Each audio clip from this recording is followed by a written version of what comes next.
आज चाहिँ हामी नेपालको खानेकुराहरू बनाउँदैछौँ यहाँ विदेशीलाई खुवाउनलाई। विदेशी हुन्छ एकजना हुन्छ अहिले देखाउँछु अनिखेर विदेश बनाउँदैछ कि मेरो साथीले फाइनली रेडी भइसकेको छ खानेकुराहरू चाहिँ। यता साथी चाहिँ यता हुनुहुन्छ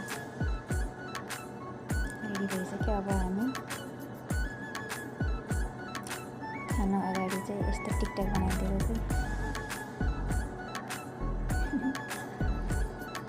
भिडियो बनाउन नभनेर पानी बनाएर चाहिँ खानाले हामी खाना लाग्यौँ। अब चाहिँ